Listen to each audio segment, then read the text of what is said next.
what this card has showed us is that the heavyweight division has a lot going on. And I think when it comes to this point, we need to find a way to like kind of categorize and separate it. So how do we look at the heavyweight division? Personally, I think one thing that is kind of clear, and I'm sure we can all agree on, is that when we're looking at the elite level, Fury is up there. Yeah, Fury's up there. Usyk, I think he's up there too. Wilder, AJ, do you not think they're up there? And how do the other categories sit? When you say up there, sorry, just for clarification to the viewers and to myself actually, when you say Fury's up there, are we saying no particular order with those fighters, or would you say Fury is number one at the moment? Well, it's debatable because I reckon there's a strong argument for saying Usyk is number one. There's a strong argument for that, depending on how you look at it. I would say there's no in this conversation. It's not really about ranking thing. It's about who do we think are the guys who are at that level. In that category of okay, we know their heads and shoulders above. I'll say those four names you said.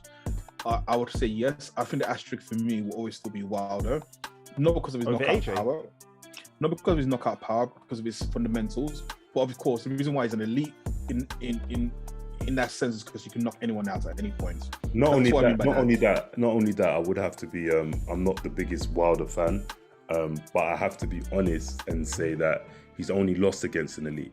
Because one could say AJ's CV is looking a little bit dicey at the moment. Yeah.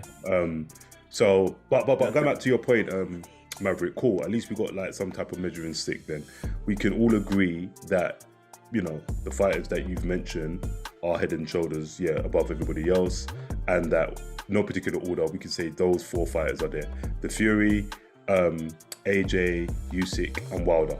Cool. Which then brings what's the next level down then? Right. So what's the next level down from that? I'd say to me it will be it's got to be the white. I'll still put Ortiz in there as a gatekeeper. I will still put Ortiz in there. I'll put Chisora in there, and I'll put Ruiz in there as a gatekeeper. You'd put Chisora in the same ballpark as Ruiz and Ortiz and White. Yeah, because he's still a gatekeeper to me. He still will give most people trouble on their night. We just don't know what we're going to expect from Chisora. We may say he's going to go in that fight and he's not going to win, but I'm telling you what, it's not going to be an easy ride for any of those fighters. Yeah. But see, that's where I was sort of disagree with you, because I think, at least with Ruiz, from what we've seen last, we expect him to win more than we expect him to lose. I think with Chisora, half the time we expect him to lose, but we expect him to give him a hell of a fight and make him work for that. And that's where I think, as a gatekeeper, that's where you start ranking people where you think, these are the guys you have to get through to fight, the guys who are elite. You expect to beat them, but you expect them to give you a hell of a beating on that path. And I think... Yeah, I'll say Ruiz is a little bit higher than that. I'll say he's more of a threat to the elite in the same way like Dillian White is. Oh yeah, definitely. He's more of a threat, but he's not an elite fighter yet. He's not knocking on the door, is he? Yeah, he's not at the moment, but he's not an unknown no more. Before I used to, me and Silas used to go backwards and forwards and say that he's an unknown. So he's a bit of an anomaly because we haven't seen much of him. But judging from his last fight, I think I've seen enough now to say, okay, you're an elite. But he can get to, he's a gatekeeper, but he can get to an elite level. So yeah, I agree. I think just to kind of put a brand and just to summarize what a gatekeeper is, in my opinion, I'd say that the majority of world-class fighters are gatekeepers, right? World-class, I'm talking about. Like the elite are the cream of the crop, and there's only a few that will stand there. A gatekeeper is someone who they're unable to conclusively reign supreme. They're going to beat bums, they're going to sometimes beat prospects, and sometimes they're going to give elite some bother, right? So we're talking about people like the Chisoras, the Parkers, Spilkart, Dave Allen, Charles Martin, Molina, those kind of levels. Do you know what I mean? But even within that category, there, as based on the conversation, there are different levels. So we debate whether Ruiz is a top tier gatekeeper and whether Chisora is a bottom tier gatekeeper and things of that nature. But then I guess probably, and then for me, we talked about the anomalies before Ruiz was an anomaly. I think now Ruiz is a bit more solidified in his in where he is.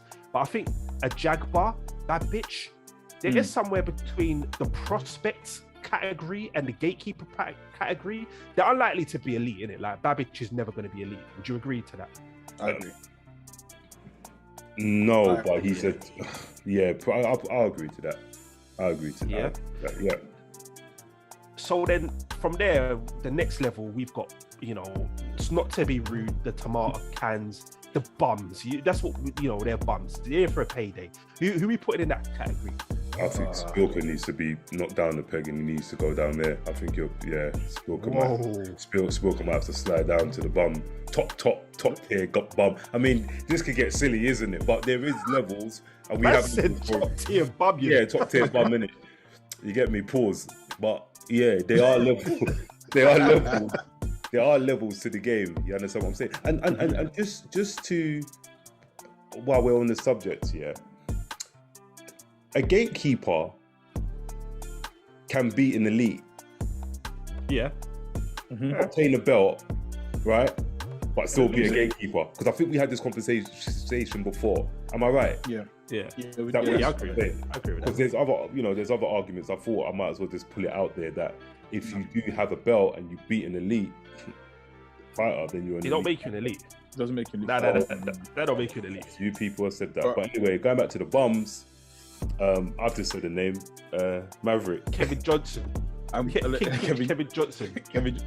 Can I just put one just because it makes me laugh, man? I've already said it once and I'll say it again. You know, I walk the earth as a god, Charles Martin. I know he should not be a bum. No. He's not a bum. He's not a bum. I know he should not be. But just for me, just humour me.